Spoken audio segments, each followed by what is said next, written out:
हिमतीला झुंजार होनी ललकार आसमानाला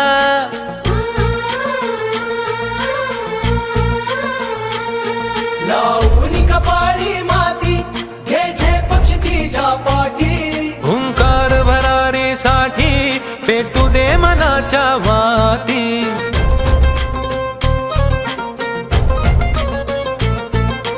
मानमनी अभिमान मनाची शान खुल्या आसमानी शान खुल्या आसमानी हा रंग चढू दे ही झिंग चढू दे हो सूर्य नवा भाळी तेज नवे झळकू बिंबवलेलं त्याचं एक खुली म्हणजे त्यांच्या कुटुंबामध्ये परंतु त्यांनी आमच्यामध्ये एक स्वाभिमान निर्माण केला आणि तो स्वाभिमान म्हणजे आपण जीवन जगत असताना अगोदर आपल्या कर्तव्याला आपण म्हणजे फोकस केलं पाहिजे. आपण सर्वात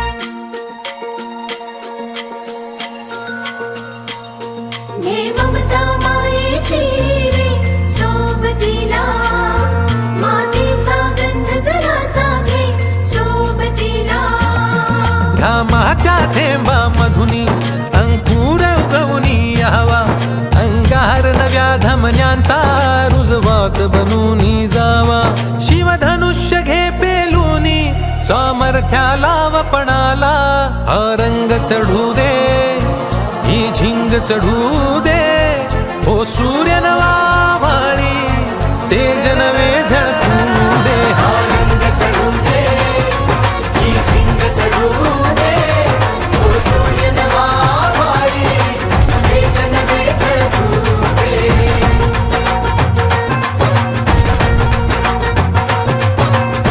रे रा रा ना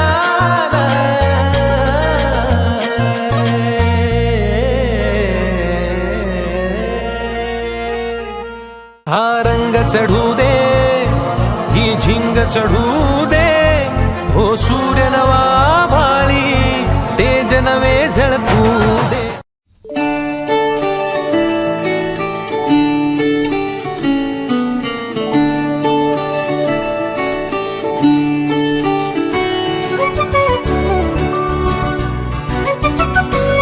सन्माननीय अतिथीगण, सर्व अधिकारी वर्ग, कार्याचा गौरव आहे.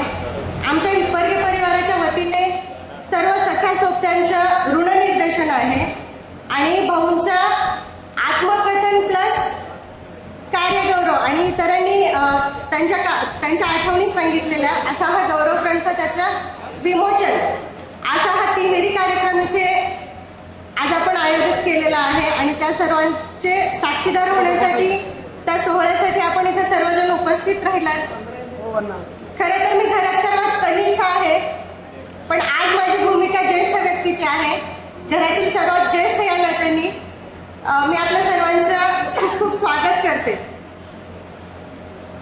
माझ्या आणि व्हिडिओच्या माध्यमातून आपण तो जीवन प्रवास सगळ्यांसमोर सादर करतोय, पण पूर्ण आमचं कुटुंब, हिप्परगे परिवार, गावातील गावकरी, नातेवाईक, सहकारी, मित्र ह्या सगळ्यांच्या मनामध्ये माझ्या भाऊंबद्दल जी भावना आहे ती फक्त आणि फक्त आदराची भावना आहे. त्याशिवाय दुसरा कुठलीच भावना त्यांच्या मनामध्ये नाही आणि प्रत्येकाच्या आदराला पात्र ठरलेले असे हे माझे भाऊ आहेत.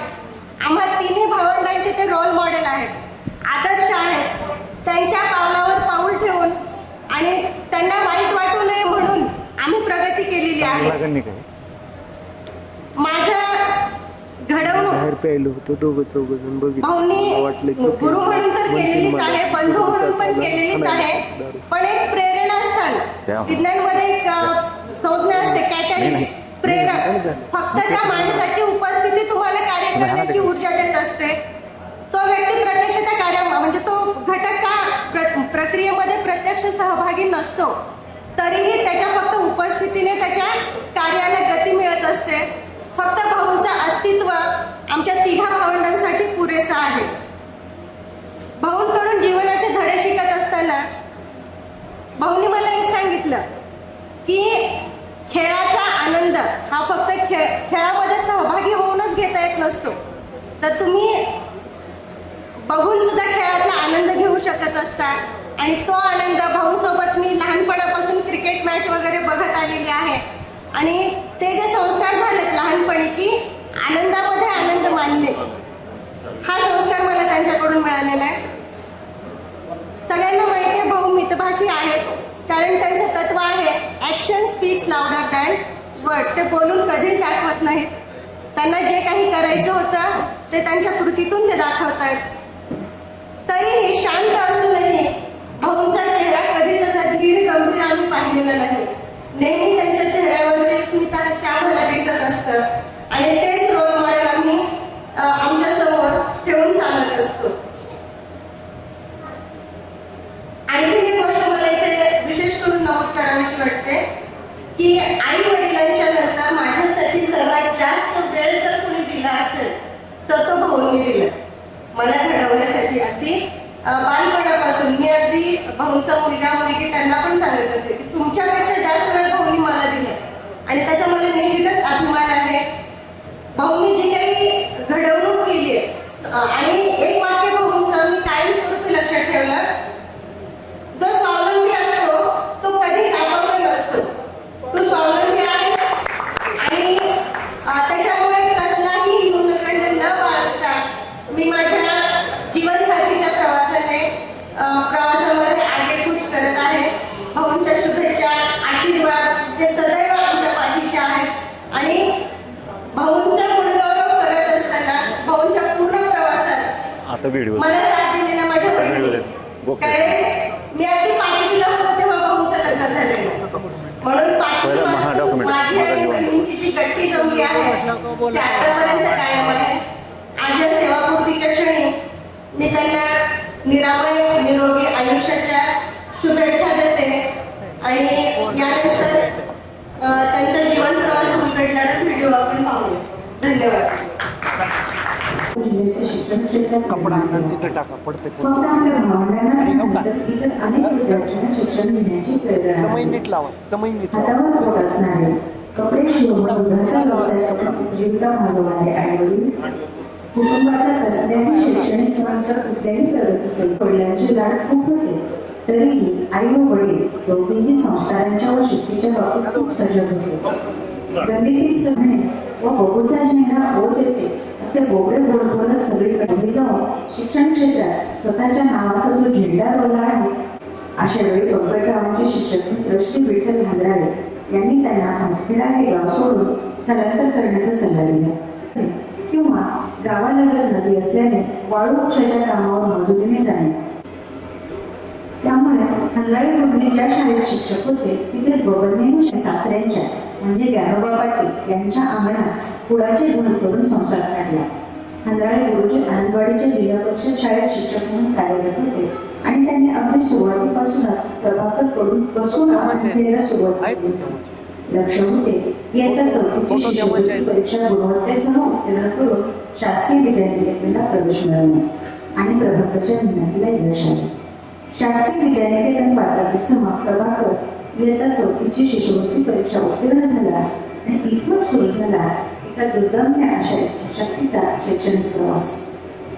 छत्रपती संभाजीनगर म्हणजे पूर्वीच्या औरंगाबाद येथील शासकीय विद्यानिकेतन शिक्षण झाले. प्रभाकर तिथल्या वातावरणात लवकरच रुळला, परंतु अनेक वेळा सुट्टीनंतर परत शाळेकडे जाताना सांगत असत. आता प्रभाकरची 10वी पूर्ण झाली होती. वैचारिक दृष्टीने परिपूर्ण मध्ये दाखल झाला होता. प्रभाकरला रमाई व दमयंती अशा 2 छोट्या बहिणी मिळाल्या होत्या. त्यात 10वी नंतर प्रभाकरने उदगीर येथे उदयगिरी महाविद्यालयात 11वीसाठी प्रवेश केला. तिथून 12वी उत्तीर्ण झाल्यानंतर वैद्यकीय शाखेत प्रवेश घ्यावा असे वडिलांना वाटत होते. परंतु वैद्यकीय शिक्षणाला येणारा खर्च, आई वडिलांची जीवतोड मेहनत आणि छोट्याशा करताना गुणवत्तेची चुणूक टाकत महाराष्ट्रातून पहिला क्रमांक पटकावला व 14 नोव्हेंबर 1987 रोजी निलंगा तालुक्यातील मदनसूर येथे ते शिक्षक म्हणून रुजू झाले. मदनसूर येथे 3 वर्षे सेवा पूर्ण झाली होती व ग्रामीण गट शिक्षणाधिकारी श्री वसंतराव फुटे यांना परिस्थिती लक्षात आणून दिली व जिल्हा परिषद कन्याशाळा त्याचवेळी सामाजिक कार्याचेही भान ठेवले आहे. समूह साधन केंद्र कांबळगा येथून केंद्र प्रमुख या पदावरून ते निवृत्त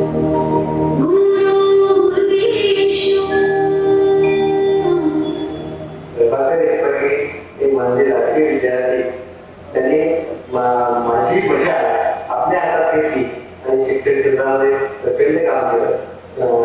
त्याला आता निवृत्तीच्या काळामध्ये वैभव, आनंद आणि समाधान याचा व्हावा आणि त्यांच्या मार्फत ज्ञानदेवे अधिकाधिक भेटले जावं आणि जिथे काम केलंय त्या ठिकाणी त्यांचे वारसे तयार व्हावे. त्याला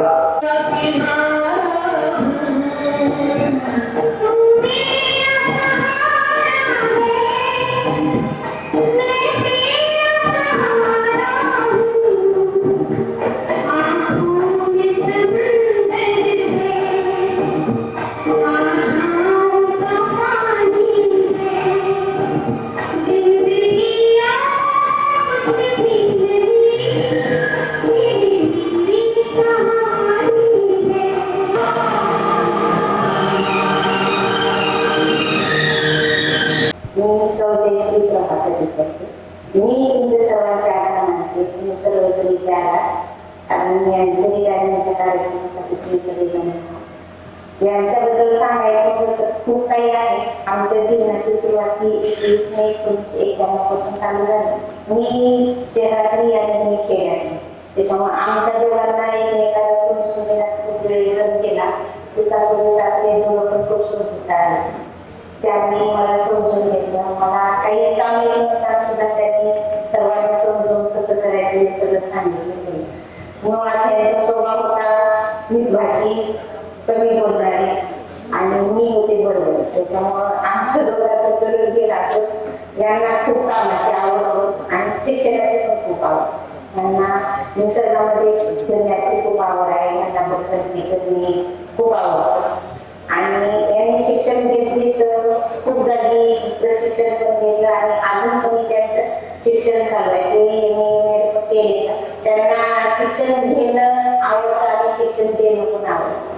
त्यांचे प्रशिक्षण हे खूप जागी झालेले आहेत आणि मला वाटतं सर्वात जास्त प्रशिक्षण घेणं. आता आपण प्रभाकरजी हिप्परगे एक अवलिया, कुठेही बसवा फिट बसणार.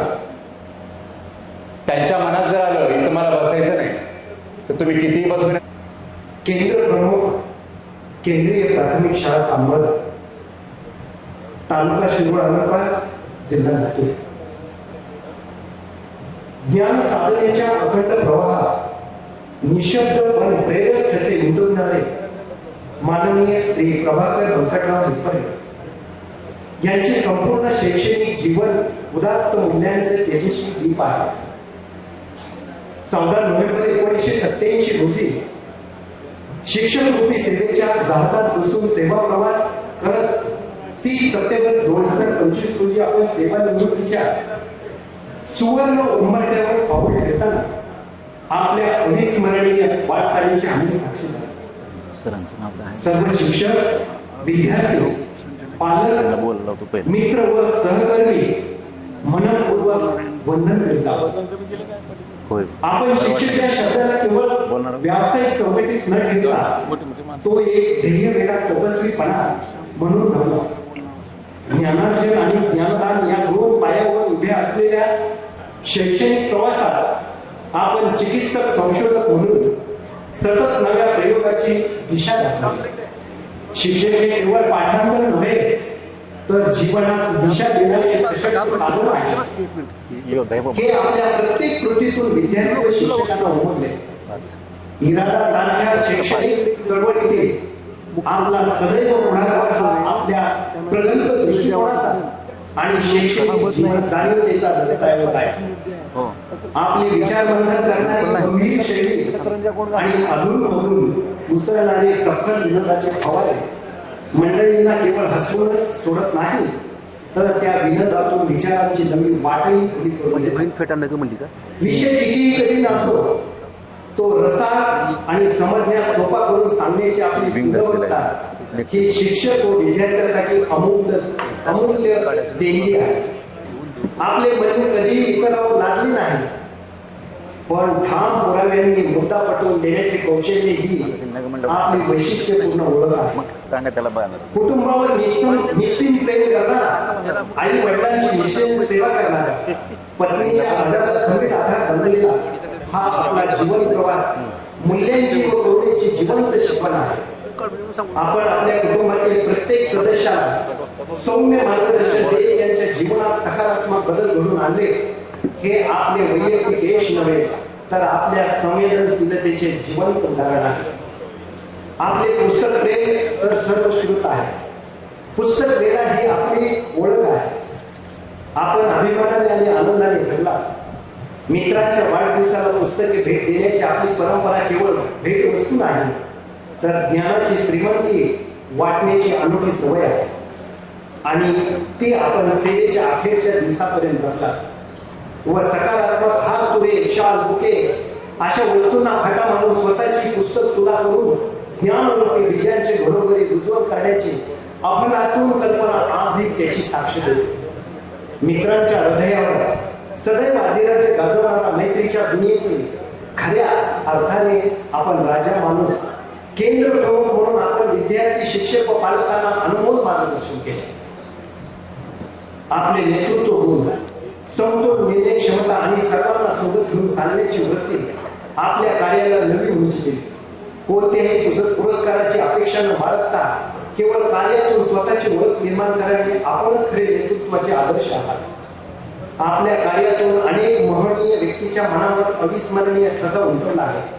आपल्या सेवेच्या या गौरवशाली क्षणी आपल्या कर्तृत्वाला आणि प्रेरक जीवन मूल्यांना आमचा संपूर्ण मित्र परिवार, शिक्षक वर्ग, विद्यार्थी व पालक वर्ग मनपूर्वक अभिवादन करतो.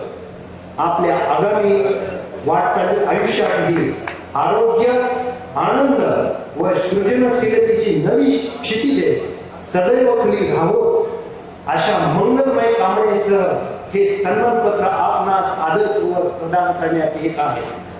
दिनांक 4 ऑक्टोबर 2025, स्थळ लातूर. आपले स्नेह इरादा परिवार. शब्दांकन लक्ष्मण दाभोलकर. वाचक रामकिशन सुरवसे. थँक्यू. धन्यवाद सर.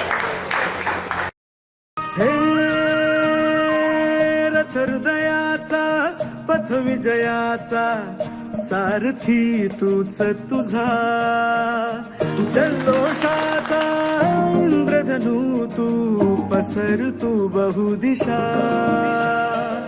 क्षितिजाच्या तू शाईनी रे लिह इतिहास नवा, कर्माच्या या किरणांनी तू रच ब्रह्मांड नवा,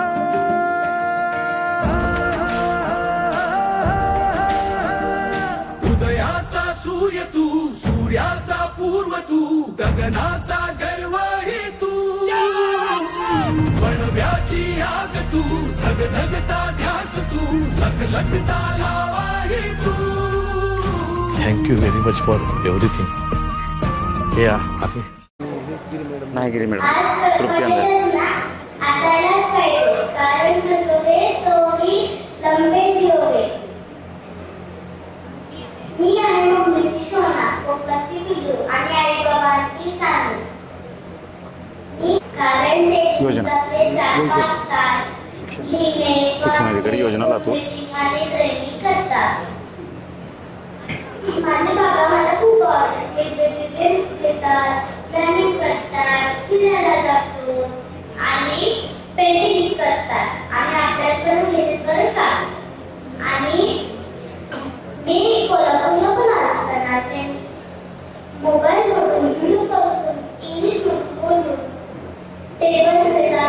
ॲडिशन घेतात आणि सबट्रॅक्शन पण घेतात. बाबांना मोबाईल बघणारे मुलं आवडत नाही म्हणून मी बघत नाही. मी छोटी असताना थोड्या वेळ बघत होते. आता मी मोबाईल बघत नाही. आता मी बाबांची मुलगी आहे. बाबा आणि मी कोणाला कळून बोलून दोघे इंग्लिश बोलतात. बाबा माझ्यासोबत मस्ती करतात आणि कधी कधी माझे टॉयज लपून ठेवतात, टीव्हीचे रिमोट लपून ठेवतात. असे आहेत माझे हस्तीचे बाबा. माझे बाबा आईस्क्रीम, ज्यूस, बिस्किट पण घेतात. पण माझे बाबा तर मला खूप आवडतात. तुम्हाला पण आवडतात ना? हा, मला माहिती आहे. तुम्ही शुभेच्छा द्यायला आलो. थँक्यू. अतिशय बोलक्या प्रतिक्रिया या ठिकाणी सांगितल्या आपल्या बाबांविषयी केलेल्या आहेत.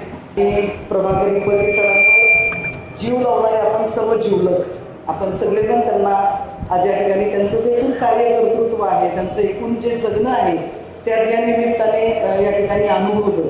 मला असं नेहमी खंत वाटते की सेवानिवृत्तीच्या कार्यक्रमातच आपल्याला माणसांना ओळखतो आपण, इतक्या जवळून परिचयाचे असायचे व्हिडिओ पाहिले, असायच्या मिसेसचा त्यांचा व्हिडिओ. मला आणखी आमच्या मैत्रीण गिरी नाही त्यांचा एक नाव उल्लेख करायला, इकडची सगळी टीम, नागेश पाटील, सुभाषे सर, आपण सगळेजण व्हिडिओ बघताना मी आणि मॅडम तेच म्हणत होतो, किती सुंदर व्हिडिओ केलेला होता आणि छान गाणं चाललेलं होतं. त्यांचा किती सुंदर प्रवास त्यांच्या पूर्वीच्या एका व्हिडिओमधून आणि त्यांचा सहचारिणीचा व्हिडिओ, या दोन व्हिडिओमधून आपण हिप्परगे सरांना अधिक जाणू शकलो. पण ही माणसं आपल्याबरोबर एवढी वर्ष काम करत असतात आणि एवढे पैलू आपल्याला अनुभवतच येत नाहीत किंवा आपण ते कधी व्यक्तच नाही करत. म्हणजे माणसाचा असा स्वभाव झालाय की आपण एकमेकांचे गुण सांगण्याऐवजी, एकमेकांचं कौतुक करण्याऐवजी नावं ठेवण्यात फार माहीर झालो असं मला वाटतं कधी कधी. आणि मग असा कुठला तरी एक प्रसंग असतो की त्यावेळी हिप्परगे सरांचे इतके व्यक्तिमत्वाचे पैलू, इतक्या वेगवेगळ्या पद्धतीचे त्यांच्या दमयंती ताईंनी, बहिणींनी या ठिकाणी सुंदर मनोरंजन केलं. त्यातून मला अजून प्रभाकर हिप्परगे सर अधिक चांगले कळले. म्हणजे ते एक शिक्षक म्हणून तर उंचीवरच आहेत, ते एक शिक्षण क्षेत्रातले कार्यकर्ते म्हणूनही ते उंचीवरच आहेत. पण माणसं समाजात वेगळी असतात, एक वेगळा चेहरा घेऊन समाजात वावरत असतात आणि घरात माणसं प्रचंड वेगळी असतात. दोन मुखी, एक चेहरे पे कई चेहरे लगा लेते हे लोक, असं लोकांचं व्यक्तिमत्व आहे. अनेक कुठलेही लोक बघा तुम्ही आपल्या आसपासचे, ते व्हॉट्सअपवर वेगळेच असतात, स्टेटसला अधिक वेगळे असतात आणि घरात गेलं तर अधिक वेगळे दिसतात. म्हणजे इतका विद्रूप आणि विकृत चेहरा आपल्याला कधी कधी माणसांचा बघायला मिळतो.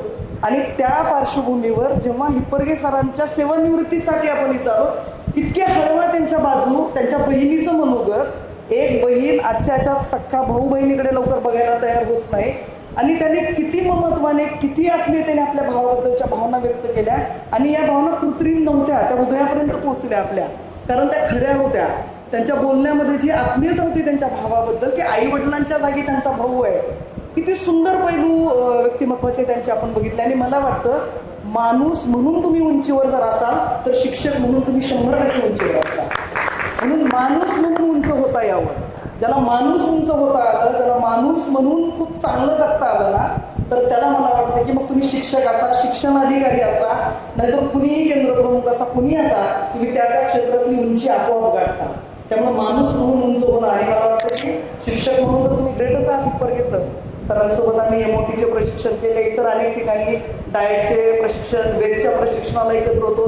हे सर्वश्रुत आहे तुमचा, तो जो भाग आहे ना तो आम्हाला सर्वश्रुत आहे, आम्ही सगळ्यांनी तो भाग बघितला आहे. पण तुमचा हा एक अनटच आणि अनसीन जो भाग होता तुमच्या वैयक्तिक आयुष्यातला, तो बघून आज तुमच्याबद्दलची अधिक उंची तुमची माझ्या मनात आज खरंच वाढली. की एक माणूस म्हणून, एक भाऊ म्हणून, एक पती म्हणून, एक वडील म्हणून, एक नातीचं छोटंसं एक छान भाषण तिने केलं, किती सुंदर भाषण केलं, तर तिला तिचे बाबा किती छान वाटतात. तर माणूस ओळखायचा असेल तर हे सगळे पैलू माणसाचे अनुभवता आले पाहिजे. आणि त्या अर्थानं तुम्ही आमच्यासाठी खूप ग्रेट आहात आणि या पुढच्या प्रवासातही तुम्ही आमच्यासोबत राहाल. पुढचं भाषण करणार आहे त्याची मला जाणीव आहे. पण आत्ता जे तुमचं इतकं सुंदर पुस्तक माय लर्निंग इज माय अर्निंग, या ठिकाणी त्याचं विमोचन आपण केलं, शुभेच्छांचं आहे. खरं तर तुम्ही त्या नावाने तुमचं आत्मचरित्र लिहा. शिक्षक म्हणून या शिक्षण क्षेत्रातला तुमचा प्रवास, मला मी बाहेर मोठं होर्डिंग बघितलं येताना मला वाटलं की सरांचं आत्मचरित्र आहे, त्या शिक्षण विभागातला त्यांचा प्रवास त्या पुस्तकात असेल म्हणून मी खूप उत्सुक होते ते पुस्तक. शुभेच्छा आहेत, उत्सुकता तीच आहे, पण तुम्ही तुमचे अनुभव लिहिलात तर आम्हाला जास्त अधिक चांगलं वाटेल, कारण तुमच्याकडे तो पैलू आहे लिहिण्याचा आणि ते सगळ्यांना पुढच्या अनेक पिढ्यांना तुमच्या पाठीमागून जे नंतर शिक्षण क्षेत्रात येत आहेत, येऊ पाहतायत, त्या सगळ्यांना ते मार्गदर्शक करेल. ते पुस्तक जेव्हा नाव ऐकलं, माय लर्निंग इज माय अर्निंग, मला अल्बर्ट आइन्स्टाईनची माझी खूप लाडकी गोष्ट आहे ती गोष्ट. हे जे लर्निंग आहे ना, ते लर्निंग इतकं महत्त्वाचं असतं आणि तुम्ही जेव्हा सतत शिकत असताना आणि जेव्हा तुम्ही सतत काहीतरी नवीन नवीन शिकण्याचा प्रयत्न करता तेव्हा तुम्ही समृद्ध तर होत असता, पण तुम्ही जितक्या उंचीवर जात असता आयुष्यात त्या उंचीने तुमच्या अंगी एक नम्रता येत असते, त्या उंचीने तुमच्या अंगी एक सोज्वळता येत असते, संवेदनशीलता येत असते आणि त्यावरून कळतं की तुम्ही किती उंचीवर आहात. जी माणसं उंचीवर असतात ते मला वाटतं ती उंची तुमच्याकडे आहे. आपण त्या उंचीवर आहात आणि आयुष्यभर शिकत राहाल आणि तुमच्याकडूनही आम्हाला खूप साऱ्या गोष्टी शिकता येतील ही अपेक्षा या ठिकाणी व्यक्त करते. सरीसारखे बरसा याचे राहून गेले, मनासारखे वागा याचे राहून गेले. सरीसारखे बरसा याचे राहून गेले, मनासारखे वागा याचे राहून गेले. उडून गेले चिमणा चिमणी दोन दिशांना, घर झाडावर बांधा याचे राहून गेले. तर अनेक गोष्टी ज्या राहून गेल्या या कामाच्या व्यापात, या टेन्शन्समध्ये, या सगळ्या शिकण्यामध्ये, तर त्या सगळ्या पुढच्या काळात पूर्ण करून घ्या. छान आनंदी प्रसन्न आयुष्य जगा. अलीकडे एक लक्झरी आयुष्य जगणं नावाची एक संकल्पना आहे. अनेकांना वाटतं की लक्झरी आयुष्य जगणं म्हणजे काहीतरी ब्रँडेड कपडे वापरणं, ब्रँडेड वस्तू वापरणं, ब्रँडेड गाड्या वापरणं, ब्रँडेड वॉचेस वापरणं म्हणजे लक्झरी नाहीये. आपल्या मनासारखं आपल्याला जगता येणं म्हणजे ही खरी लक्झरी आहे आणि ती लक्झरी पुढच्या आयुष्यात तुम्हाला मिळो ही अपेक्षा व्यक्त करते. खूप साऱ्या शुभेच्छा देते, शुभकामना देते आणि मी या ठिकाणी मित्र कसा असावा बोलू विचारू का आणि कसा असू नये, कसा असू नये याच्यावर बोलू नये. मित्र कसा असावा, कोणत्याही पदावर राहा, तुमच्या मदतीला तुम्हाला सहकार्य केलं पाहिजे आणि सतत विठ्ठलाचा आणि रुक्मिणीचा आशीर्वाद असतो तसा आशीर्वाद आपल्या मित्राला असला पाहिजे. असा हा प्रभाकरची हा माझा एक मित्र आहे. 2015 मध्ये प्रगत शैक्षणिक महाराष्ट्राचा शासनाने आम्ही बालेवाडी या ठिकाणी अंतिम करत होतो आणि त्या ठिकाणी प्रभाकरची माझी ओळख झाली. त्यावेळेसपासून आज आजपर्यंत प्रभाकर हा माझा एक उत्कृष्ट मित्र आहे. एक प्रसंग या ठिकाणी सांगा वाटतो. राज्य शैक्षणिक संशोधन प्रशिक्षण परिषद महाराष्ट्र पुणे येथे आता मी उपसंचालक या पदावर काम करत आहे. त्या ठिकाणी प्रशिक्षण घेण्याची वेळ माझ्यावर आणि प्रभाकरवर आलेली होती. खरं तर 5 प्रशिक्षक होते, त्या दिवशी आम्ही दोघंच होतो. सकाळी 9 वाजल्यापासून संध्याकाळी 9 वाजेपर्यंत दोघांनी धुरा सांभाळली आणि पुढच्या व्यक्तींना आपण अधिक न बोलता बोलतो कसं करावं, कसं करावं, हृदयाला जाऊन कसं भिडावं हे विद्यार्थ्याला अध्यापन करत असताना शाळेमध्ये कसं बोलतं केलं जातं तसं राज्यातील आलेल्या प्रत्येक अधिकाऱ्यांना बोलतं करण्याचं काम हे आमचे मित्र प्रभाकरजी करत होते. आम्ही प्रशिक्षण देण्याचं काम करतच होतो, परंतु अप्रत्यक्षरित्या प्रभाकरजी आणि आम्ही एकमेकांकडून अनेक बाबी शिकत होतो. आणि म्हणून मला इथं सांगावं असं वाटतं, संत गजानन महाराज म्हणतात, सदा रूपाणी सन्मान ह्याची भक्ती याची ज्ञान त्यांनी तोटुली कर्मधन परम समाधान. कोणत्याही क्षेत्रात राहा, कोणत्याही पदावर राहा, स्वतःला समाधान प्राप्त होईपर्यंत काम करण्याची स्वतःची इच्छाशक्ती असेल तर नक्कीच तुम्हाला देवरूपी आशीर्वाद प्रत्येक क्षेत्रामध्ये यशस्वी होण्यास मिळतोच. आणि शिक्षक म्हणून, मित्र म्हणून, प्रशिक्षक म्हणून शाळा स्तरावर असो, जिल्हा स्तरावर असो, राज्य स्तरावर असो, कोणताही विषय असो त्याची मांडणी करण्याचं कौशल्य हे आमच्या मित्रांमध्ये होतं. पुढे जाऊन संत गजानन महाराज म्हणतात, क्लेश रहित संतोष जीवन प्रयाणकारी संस्मरण गड्यावर करण्याचे आशीर्वाद तुम्हाला. कुणाचाही द्वेष करू नका. शेड्यूल विजय मिळवणं एवढं सोपं नाही, पण जसं आता अंधारे मॅडम म्हटल्या की काही पैलू आम्हाला आता व्हिडिओमधून पाहायला मिळाले. खरं तर मॅडम मला सांगावंसं वाटतं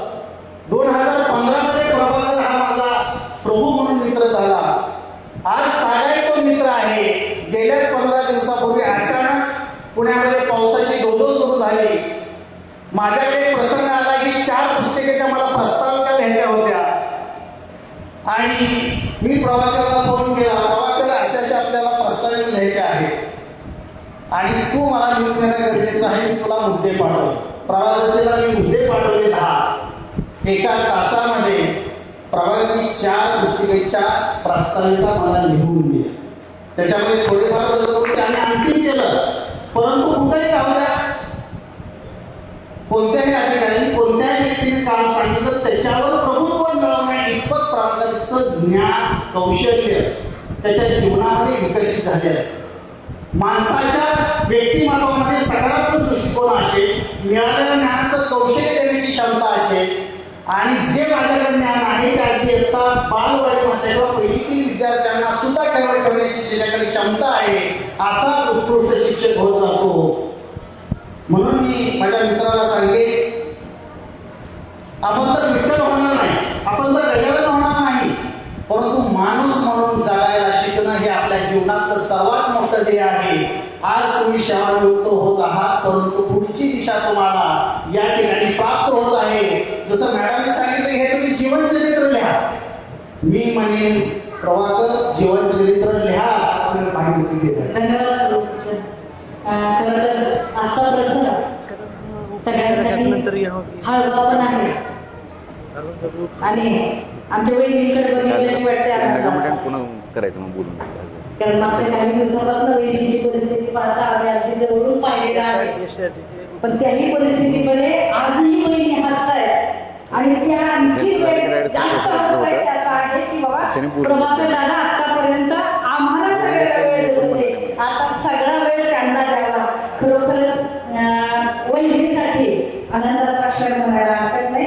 तर आजच्या या कार्यक्रम प्रसंगी नागेश पाटील सरांनी मला येऊन सांगितले, मॅडम 2 मिनिटच बोलायचे आणि त्यातही आमच्या मैत्रीण आमदार मॅडमनी सांगितले, पुस्तकात गेले तिथं बोलला, आता इथं कशाला बोलला. असं खरोखर आता जास्त सगळ्यांची नावं न घेता खरं तर हिप्परगी दादाविषयी बोलायला तेवढा कमी आहे. एक व्यक्ती, एक माणूस म्हणून जर आपण त्यांच्याकडे पाहिजे तर एक उत्तम माणूस ज्याला म्हणतो तो खरं तर आमच्या प्रभाकर दादाकडे पाहिल्याच्या नंतर लक्षात येतं. त्यांची माझी ओळख जसं आता सर बोलल्याप्रमाणे, अरुण सर बोलल्याप्रमाणे 2015 पासून पण झाली, पण एक उत्तम व्यक्तिमत्व कसं आहे आणि त्या व्यक्तिमत्वाला प्रत्येक गुण इतका सुंदर होता. कारण मी प्राचार्य असताना अगदी एक हक्कानं काही गोष्टी सांगितल्या आणि इतक्या सुंदर पद्धतीनं दादांनी त्या केल्या. खरंच खूप आनंद वाटतोय त्यांच्यासोबत काम करताना. अगदी एमओटीपासून आमची सुरुवात झाली आणि ती आतापर्यंत. खरं तर थोडंसं मला सांगायला आवडेल की हिप्परगे दादांचं पुस्तक लिहिण्याचा आमचा माणूस हा लोणारमध्ये झाला. कारण मला वाटतं मे जूनमध्ये आम्ही लोणारला गेलो होतो. नागेश पाटील सर आणि आम्ही लोणार चढत होतो आणि चढता चढता आम्ही असं म्हटलं की जर रिटायरमेंट असेल तर कुठेतरी एक पुस्तिकेच्या रूपानं त्यांचे जे काही अनुभव आहेत आणि आपले जे काही अनुभव आहेत ते समोर यावे आणि त्याचं खरं तर आज समोर पुस्तकाच्या रूपानं आलं. खरोखर नागेश पाटील सर तुमचे पण मनापासून आभार की आम्हालाही काहीतरी लिहिता आलं, पुस्तक रूपानं ते समोर आलं. खरं तर दादाचा जीवनपट हा पुस्तकात न मावणारा जीवनपट आहे. दादांचं जीवनपट हा तुम्ही आम्ही बोलण्याच्या पलीकडचा जीवनपट आहे, पण त्याही परिस्थितीमध्ये आपण आपल्या तोकड्या शब्दामध्ये त्यांचं जे काही मांडण्याचं किंवा त्यांच्याविषयी मत मांडण्याचा आपण प्रयत्न करतोय. खरं तर मला ही संधी नागेश पाटील सरांनी दिली त्याबद्दल मी आपले मनपूर्वक आभार व्यक्त करते. दादांना या दुसऱ्या इनिंगबद्दल मनापासून शुभेच्छा देते. नक्कीच दादा तुम्ही तुमचं आरोग्य सांभाळा, पण त्यासोबत आमच्या वहिनीचं आरोग्य खूप चांगल्या पद्धतीने सांभाळा आणि दोघांचा संसार मगाशी गाण्यात म्हटल्याप्रमाणे अगदी सुखा समाधाना आनंदाचा सोबतीनं जावं हीच आपल्याला या प्रसंगी मनोकामना देते आणि मी थांबते. धन्यवाद. इच्छापर उत्तर आपलं मनोगत आपण या ठिकाणी व्यक्त करावं. माननीय प्रभाकरजी हिप्परगे सर. आदरणीय व्यासपीठ आणि सर्व आज माझ्याकडे करणारे सर्व बंधू बंधू एक सोडून स्टेटमेंट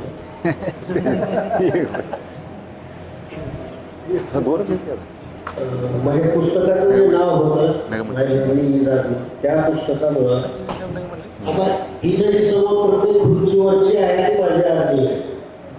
म्हणजे आजची म्हणजे बऱ्याच कितीतरी किलोमीटरवरून दूर प्रवास करून आपल्या मित्रासाठी बरीच मंडळी आज प्रत्येकाला काही विचारा मला वेळ नाही काय मला वेळ मिळाला नाही पण सगळ्यांनी वेळ काढून इथं आला ते केवळ माझ्यासाठी आला म्हणून मी अगोदर सगळ्यांचे धन्यवाद मानतो.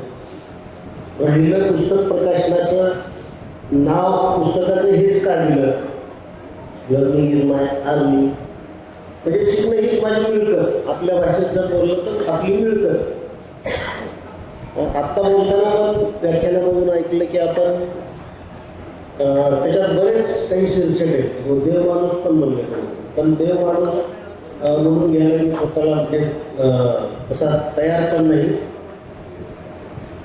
माझी खरी मिळकत ही म्हणजे शिकण्यामुळं पैसा मिळतो पण ते दुय्यम मिळकत म्हणून आपण तर जी म्हणजे पोट भागवण्यासाठी शिकणं ज्याला म्हणून आपण ती मिळकत झाली.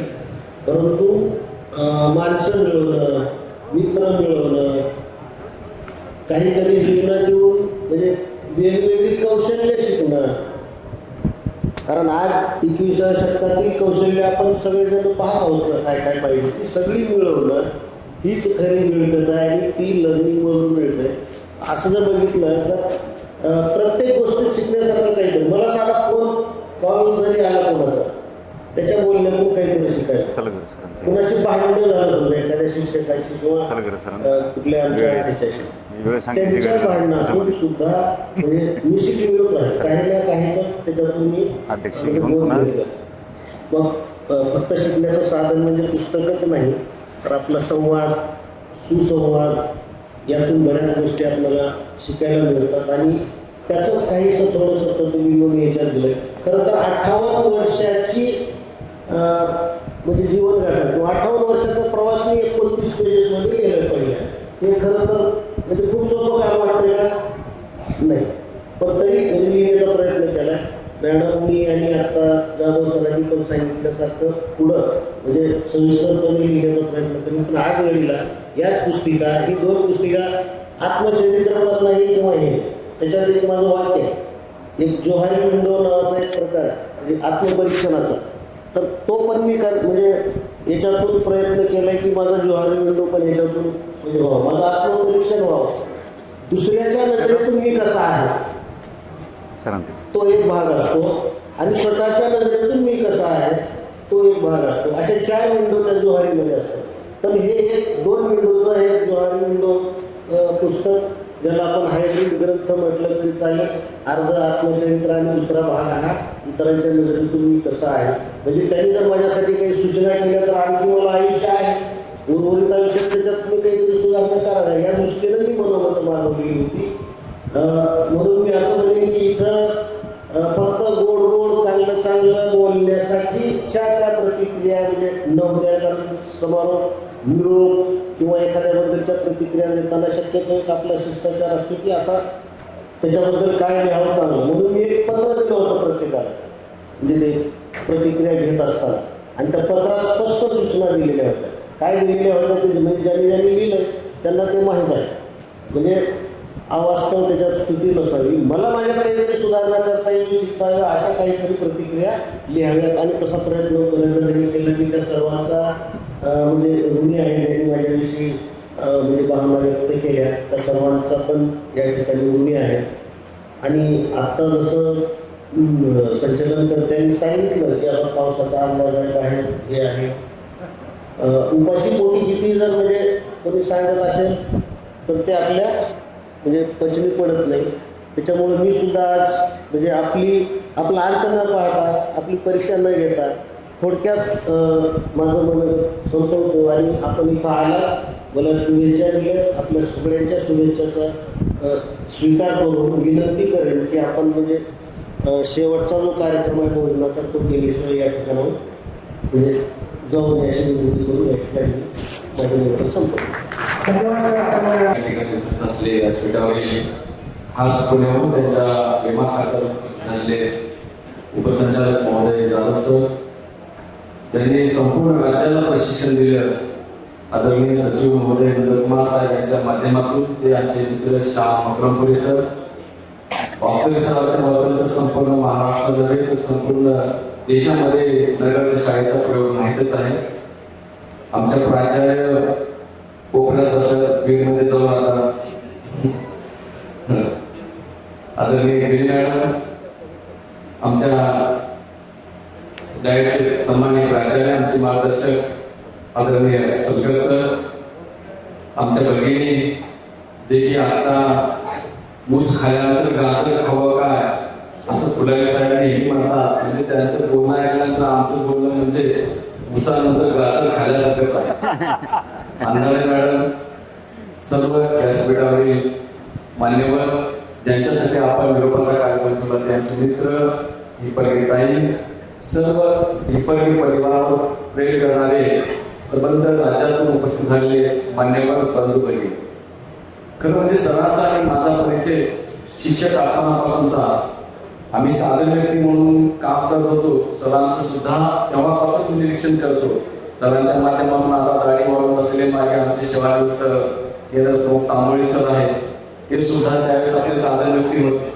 पुन्हा लखन गावे होते, चिमन शेट्टी सर होते, सलगर सर होते. आम्ही सगळे त्यांच्या सानिध्यातून इथपर्यंतचा प्रवास केलेला आहे.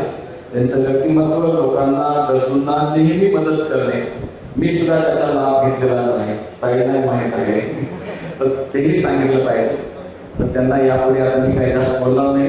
दीर्घायुष्य लाभो, सुदृढ आरोग्य लाभो, यापुढे सुद्धा त्यांच्या हातून समाजाची सेवा करू, एवढं मी या ठिकाणी बोलतो, थांबतो. धन्यवाद. आणि संयोजकांनी याबद्दल संधी दिली त्यांचे मनापासून आभार मानतो. धन्यवाद. माझे मित्र प्रभाकर हिप्परगे सर आणि वहिनी जयश्रीताई हिप्परगे, सर्व या प्रेमापोटी जमलेले सर्व, विशेषतः अमरावतीहून आलेले मकरमपुरे सरांची टीम, पुण्याहून आलेले जाधव सरांची टीम आणि त्यांचे सर्व अत्यष्ट नातेवाईक, मित्रमंडळी, सूचना लक्षात आल्यामुळे थोडक्यात कमी वेळात बोलतो. परंतु या सभागृहामध्ये सेवेमधला सगळ्यात जास्त साथी म्हणून, सेवेमधला सगळ्यात जास्त जवळचा मित्र म्हणून मी इथं उभा आहे व्यासपीठावर. मी आणि ते पहिल्यांदा डीएडचे आम्ही क्लासमेट, आणि डीएडचे क्लासमेट असताना जेव्हा डीएडचा फर्स्ट इयरचा निकाल लागला तेव्हा आमच्या दोन्ही तुकड्यामधून पहिला आलेला कोण आहे असं विचारल्यावर ते प्रभाकर हिप्परगे सरांचं नाव तिथं लिहिलेलं होतं, ऐकण्यात आलं होतं. नंतर माहिती घेतली तेव्हा असं कळालं की ते विद्यानिकेतनचे विद्यार्थी, आम्ही ग्रामीण भागातून शिकून आलेले, आणि हे विद्यानिकेतनचे विद्यार्थी म्हटल्यावर ते कौतुकानं बघायचं आमचं, म्हणजे त्यांच्याकडे प्रत्येक वेळी बघायचं. आणि आम्ही एकाच तुकडीमध्ये शिकत होतो. त्यावेळी आता ते फोटो तुम्ही पाहिला काटेसर, प्राचार्य काटेसराबरोबर आमच्या सर्वांचा, त्यावेळी आम्ही त्यामध्ये होतो. परंतु जेव्हा जेव्हा आमची भेट व्हायची तेव्हा तेव्हा जे कळत नाही ते त्यांना विचारायचं. आजही शिक्षण क्षेत्रामध्ये, शिक्षणामध्ये जे हार्ड स्पॉट असतात, हार्ड स्पॉट म्हणजे कठीण संकल्पना, शिक्षण क्षेत्रातल्या कुणालाही जर काही कळत नसेल तर ते गिरी मॅडमच्या भाषेमध्ये प्रभाकर दादाकडे जावं, त्याच्यावर ते सोल्युशन निघतं. अशा प्रकारचं हे चिंतनशील व्यक्तिमत्व. सगळं काही वाचण्यामुळं निघतंय असं नाही, वाचून त्यावर जेव्हा चिंतन होतंय त्यावर त्याची उत्तरं मिळत असतात. असं एक चिंतनशील व्यक्तिमत्व. तर खरं म्हणजे त्यांच्या कुटुंबाला, म्हणजे सर्वांना परिचित असलेला मी, आणि मी सर्वांना ओळखतो. प्रभाकर हिप्परगे सर हे त्या घरातले सगळ्यात मोठे, सुरुवातीला नोकरी लागलेले, जरा गडबडीनं बोलतो वेळ कमी असल्यामुळे, आणि नंतर त्याच्यानंतर त्यांचा भाऊ भास्कर हिप्परगे, नंतर आपल्या चिंचोलकर मॅडम, चिंचोलकर ताई आणि शिवरेताई, दमयंतीताई, या चौघांनाही. आणि काकाजी, त्यांनी वडिलांना काकाजी म्हणायचे, मी पण त्यांना काकाजी म्हणायचं. फक्त त्यांनी त्यांच्या आईला आई म्हणायचं, मी मावशी म्हणायचं. आणि घरामध्ये जेव्हा पहिल्यांदा भेट झाली आमची, आम्ही एमएडला असताना, डीएड नंतर डायरेक्ट भेट झाली एमएड करत असताना. एमएडला असताना घरी गेलो, शिवानपूरच्या त्या साध्या घरामध्ये जयश्रीताई होत्या. मला एक तिथं एक, म्हणजे आता आपण न लिहिलेलं, न वाचलेलं सांगतो मी तुम्हाला, राहिलेलं सगळं चाळणीतून राहिलेलं. मला एक तिथे एक व्यक्तिमत्व आवडलं, म्हणजे ते जयश्रीताई. का आवडलं तर जयश्रीताईबद्दल त्यांच्या प्रभाकरच्या आईने जेव्हा जयश्रीताईबद्दल गौरवोद्गार काढले किंवा आदरानं बोलले, म्हणजे सर जरा बोलत नव्हते व्यवस्थित वहिनीला, परंतु बबलू असं नाही, आणि बबलू तसं नाही म्हणून जेव्हा जयश्रीला त्यांच्या मुलीपेक्षाही जास्त प्रेम करत आहेत हे त्यांच्या बोलण्यातून जेव्हा मला मावशीच्या जाणवलं, तेव्हा ज्यांच्याबद्दल असं व्यक्त होत आहे माणूस, त्या व्यक्ती कशा असतील असं मला तिथं जाणीव झाली त्यावेळी. आज 30 वर्षाखालची गोष्ट सांगतो तुम्हाला. तर अशा वेळेचं ते पर्सनॅलिटी आणि नंतर पुन्हा हळूहळू कौटुंबिक सहवासाला कुटुंबामध्ये जात असताना नंतर अंजली, पंकज यांच्याबरोबर पुन्हा नंतर नाते निर्माण झाले. हळूहळू डायटच्या संपर्कामध्ये आल्यानंतर आम्ही सुरुवातीला माझ्या जीवनातला एक प्रसंग तसं मी पुस्तकात दिला पण थोडक्यात सांगतो. मी एका शाळेवर 14 वर्ष नोकरी केली आणि त्या शाळेच्या पंचायत समितीला आमच्या पाहुण्यापैकी एक उपसभापती झाला. आणि त्या उपसभापतीने आमच्या मित्राला विचारलं, आता आपल्याला सलगर सरची बदली करायची आहे, पुण्याहून होते का मुंबईहून असं विचारले. मग ते दुसऱ्या दिवशी मला कळल्यावर त्या शिक्षकाच्या माध्यमातून त्याच्याबरोबर निरोप पोहोचवला मी की माझी बदली एवढा मोठा नाही, मी पुण्याहून किंवा मुंबईहून बदली होण्यासारखा, माझी बदली लातूरून होते. पण एवढं मात्र खरं आहे की पंचायत समितीहून तुमच्याकडून माझी बदली होत नाही. एवढं मला त्यांना निरोप द्यायचा होता उपसभापती असल्यामुळं.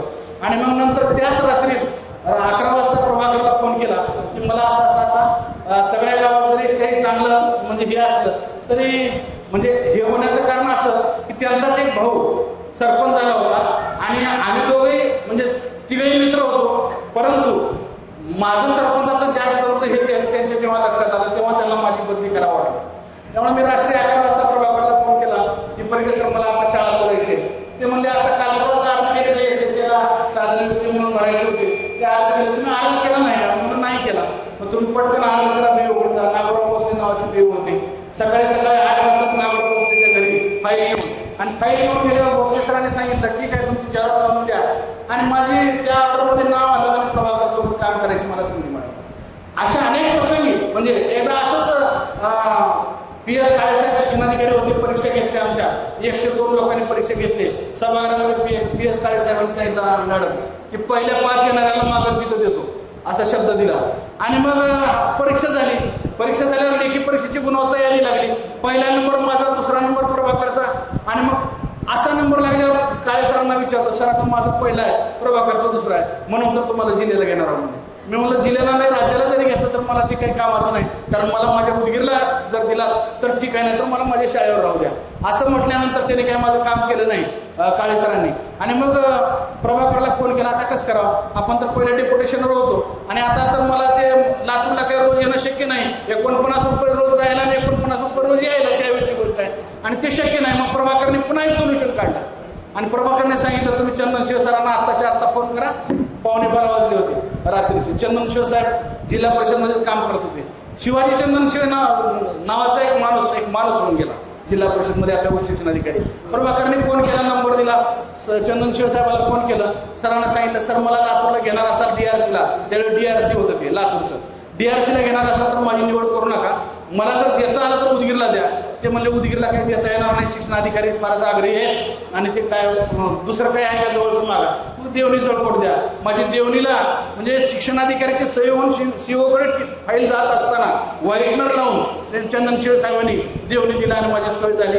हे 2 सोयी माझ्या प्रभाकरी परिकेमुळे झालेल्या आहेत. म्हणजे अडचणीमध्ये कसं कोणाला मदत करावी ते त्याच्यामध्ये लिहिले, पण हे न लिहिलेल्या गोष्टी दोन सांगितल्या तुम्हाला.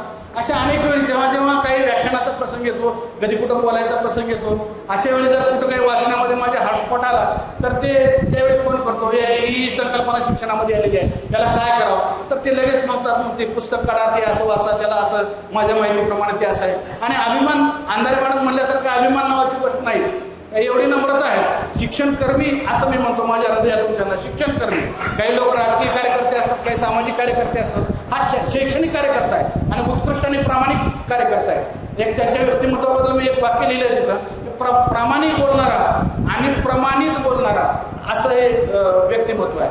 मला माझ्या सेवेमध्ये 2च माणसं म्हणजे माघारी आणि पुढे समोर बोलणारी आणि काळी न लावणारी माणसं जर 2 कोणती भेटली असतील तर एक प्रभाकर आणि दुसरं भाकर.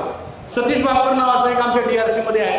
ते सतीश भाकर साहेबाचं साहेबाबरोबर, माझं माझ्याबरोबर, सगळ्याचं सगळ्याबरोबर, पण कुणाचंच काही लावा नाही. आणि प्रभाकर ही परिवर्तन करता आलं तर चांगलं करायचं, नाही तर काहीच करायचं, शांत बसायचं. अशा प्रकारचे हे व्यक्तिमत्व वेळ होत चाललाय. बऱ्याच गोष्टी म्हणजे बोलायच्या होत्या, परंतु त्या शिरोणांबद्दल बोलायचं म्हणजे त्या आनंदवाडीला हंद्राळे सर आता येऊन गेले. हांदराळे सर म्हणजे आपल्या सगळ्यांचं गुरुतुल्य व्यक्तिमत्व, म्हणून त्यांना कितीतरी वेळा शतशः नमन करावं असं वाटतंय आदरणीय. कारण आपल्या लातूर जिल्ह्यातले विशेषतः शिराळपाळ परिसरातले 500 अधिकारी हांदराळे सरांनी घडवले. त्याच्यामध्येच आपले प्रभाकरी परगे सर, त्यांचे भास्कर सर हे त्यांनीच घडवलेले आहेत. त्यामुळे त्या माणसाचं योगदान खूप आहे. खरं तर शिराळपाळ इलाकाच म्हणजे आपल्या लातूर जिल्ह्यामध्ये भाई नगराचे आपल्याकडे शिवास्थान असं म्हणाले होते एकदा की हा रेणापूर शिराळपाळ तिकडे आवाज जाणारा जो पट्टा आहे लातूर जिल्ह्यातला हा ग्रीन स्पॉट आहे. माणूस पेरलं तर माणूस उगवतो, सोनं पेरलं तर सोनं उगवतो असं आहे. आणि त्याच नदीच्या कडेला हे शिराळपाळ आनंदवाडी गाव आहे. त्या आनंदवाडीमध्ये मला आता माझे मित्र आत्ताच बोललेले पंचकले सर जेव्हा वर्गदोन अधिकारी झाले आणि मैत्रीमध्ये चर्चा करत असताना विचारले पहिली पोस्टिंग कुठे घेऊ. मी म्हटलं तुम्हाला पहिली पोस्टिंग लातूरमध्ये घ्यायची असेल आणि सुरक्षित आणि चांगल्या माणसात घ्यायचं असेल तर शिराळपाळ घ्या. आणि म्हणून लातूर जिल्ह्यातला सगळ्यात लहान आणि चांगला तालुका शिराळपाळ घेतला आम्ही. पंचकेले साहेबांनी ऐकलं मग आणि तो मिळाला आणि तिथून सेवासाहेबाची सुरुवात झाली गट शिक्षणाधिकारी या नात्यानं. म्हणजे ह्या त्या आपल्या जिल्ह्यामध्येच अर्थात लातूर जिल्ह्यातले बाकीचे लोक किंवा बाकीची भूमी चांगली नाही असं नाही, म्हणजे तसं अर्थ त्याचं घ्यायचं नाही, परंतु एक ग्रीन स्पॉट किंवा ते जास्तीत जास्त पॉझिटिव्ह असणारी भूमी म्हणजे शिराळपाळ तालुका. आणि शिराळपाळ तालुक्यातील लोक परवा पण एका केंद्र संमेलनामध्ये गोविंदराव हांदराळे सर होते, तिथं त्यांच्या समोर बोललो की शिराळपाळमध्ये आल्यानंतर 5 केंद्र संमेलन एका दिवशी करतात.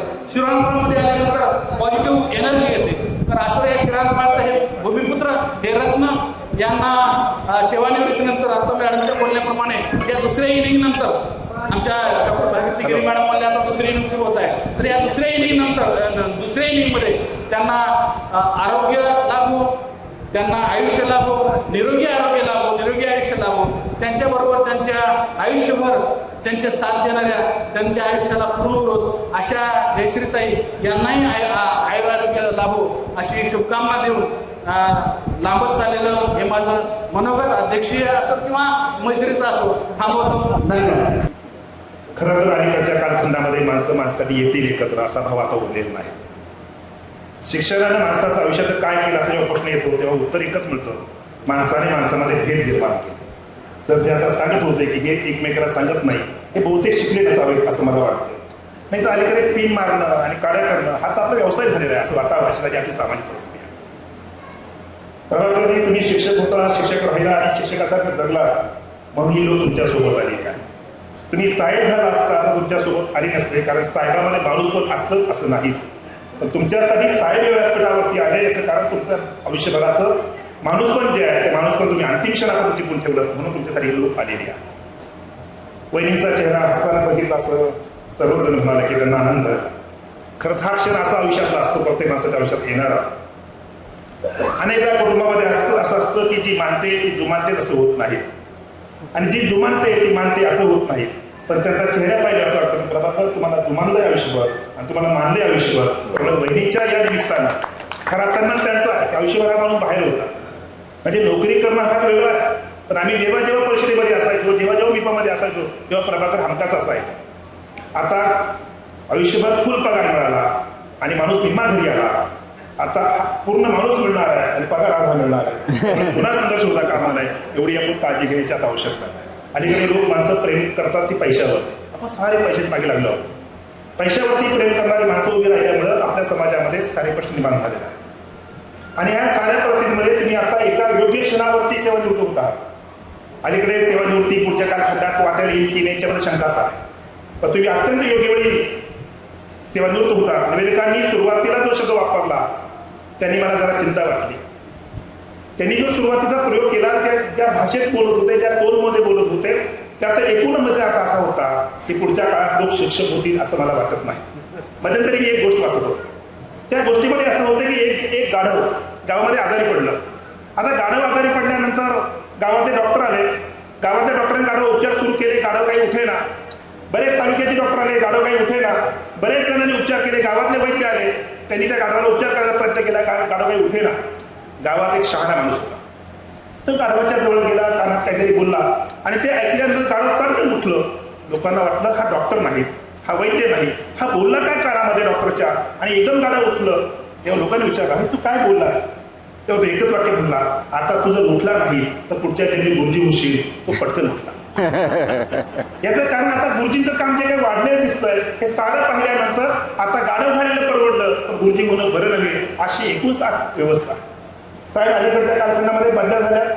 बदल्याचे रिपोर्ट आम्ही जेव्हा बघतो तेव्हा सर्वाधिक आजार असलेले विशेषतः शुगर आणि विशेषतः हार्ट आजार हे सर्वाधिक शिक्षकांमध्ये.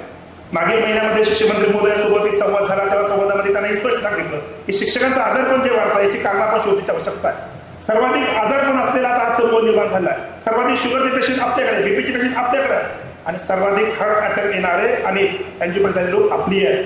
वर्ग 1 मध्ये जे बदल झाले त्या अहवालाला तुम्ही काय दिसतोय मला वाटतं याबद्दल चिंता करण्याची परिस्थिती आहे. आणि म्हणून गुरुजी आता तुम्ही जे जगता आहात आनंदाच्या वाटात शोधण्याची गरज आहे. प्रभाकर आयुष्यभर तुम्ही ज्या पद्धतीने जगला ते सारं जगणं तुमचं समाजासाठी होतं, लोकांसाठी होतं. आता वहिनीची अपेक्षा असेल थोडं घराकडे बघावं. आता ते घराकडे बघता येईल की नाही मला माहीत नाही, कारण तो बाहेर आयुष्यभर भटकत असतो. तो पुन्हा घराकडे वळण्याची फार कमी असते.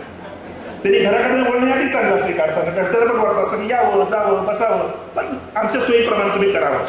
त्यामुळे अशा साऱ्या परिस्थितीमध्ये शिक्षक होण्याचं सद्भाग्य तुम्हाला मिळालं तर ही पिढी खूप भाग्यशाली आहे असं मी मानतो आणि समाज खूप भाग्यशाली. ज्या गुरुजींचा उल्लेख सरांनी केला त्या गुरुजींनी 400-500 अधिकारी घडवले. याचं कारण होतं समर्पण. शिक्षक हा समर्पणवृत्तीचा असेल तर माणसं घडवता येतात. शिक्षक हा जर सरकारी नोकर असेल तर माणसं घडवता येत नाही. माणूस तो घडवतो जो समर्पणानं वृत्तीनं काम करतो, तो माणूस उभा करत असतो. जेव्हा राष्ट्रपती भवनामध्ये APJ अब्दुल कलाम पोहोचले त्या रात्री APJ अब्दुल कलामांनी डायरी लिहिली. त्या डायरीमध्ये असं लिहिलं माझ्या आयुष्यात अय्यर नावाचे गुरुजी आले नसते तर एक पेपर टाकणारा पोरगा, एक छत्रीवाल्याचा पोरगा राष्ट्रपती भवनात पोहोचला नसता. तो अय्यर नावाचा गुरुजी जो होता तो समर्पण वृत्तीचा गुरुजी होता. समर्पणाची वृत्ती होती म्हणून समाजाने आदर निर्माण केला. अलीकडे या समर्पणाची वृत्ती आपल्याकडे कमी होत चाललेली दिसते आहे. मध्यंतरी मी केरळच्या एका साहित्याबद्दल वाचन करत होतो. केरळमध्ये सर्वाधिक आदराचं एकच व्यक्तिमत्व ते म्हणजे शिक्षक. पाश्चात्य देशामध्ये सर्वाधिक आदर पात्र ते शिक्षक. अशा साऱ्या परिस्थितीमध्ये जेव्हा मी वाचत होतो तेव्हा माझ्या लक्षात असं आलं की गुरुजी सर्वाधिक पात्र आहे की आदराला. आपल्या काही गुरु कसे आदराला पात्र आहे. ज्ञान संपन्नता जर आपल्याकडे असेल आपण आज ऋषीमुनींची नावं घेतो. 500, 600, 1000 वर्षापूर्वीचे ऋषीमुनी आपल्याला अजून आदराला पात्र आहे. आज आमचा शिक्षक आदराला पात्र नाही आणि आमचा प्रभाकर आदराला पात्र ठरतो. याचं कारण ज्ञानामधला अंतर्गत याच्यावर अवलंबून आहे. तुमचा माझा आदर हा ज्ञानावरती अवलंबून असतो. तुम्ही तर किती ज्ञानवंत आहात हे जगाला माहित आहे. सर्वाधिक जास्त विद्यार्थी तुमच्याकडून जातात मेडिकलला भारतामध्ये, तुमच्याकडून अभियांत्रिकीला जातात. प्रश्न इतकाच आहे की तुमच्याकडून जाणारे डॉक्टर, तुम्ही जाणारे अभियंते हे फक्त माणूस पण टिकून उभे राहणार हा सारा प्रश्न आहे. मार्क म्हणजे गुणवत्ता नाही आम्ही समजून घेण्याची आवश्यकता आहे. म्हणून प्रभाकर तुम्ही ज्या काळात गुरुजी झाला खरं तर तुम्ही काही करू शकला असता. आयुष्यामध्ये अनेक वाटा तुमच्यासाठी खुल्या असताना सुद्धा तुम्ही शिक्षक झाला आणि शिक्षक म्हणून राहिला नाही तर लोक शिक्षक झाला. लोक शिक्षक म्हणून तुम्ही जे काम केलं त्यासाठी लोक इथे एकत्र आलेले आहेत. शिक्षक हा पुरस्कार मिळाले नाही अशी खंत एका वक्त्याने व्यक्त केली. चांगल्या शिक्षकांना पुरस्कार मिळतील अशी अपेक्षा करता कामा आहेत आणि चांगले शिक्षक पुरस्काराच्या मागे लागत नाही, पुरस्कार त्यांच्या मागे येतात. प्रभाकरला किती पुरस्कार मिळाले माहीत नाही. तर त्याचं पुस्तक जेव्हा मला त्यांनी PDF स्वरूपात पाठवलं त्यातल्या काही विद्यार्थ्यांच्या प्रतिक्रिया मी जे वाचत होतो तेव्हा लक्षात असं आलं.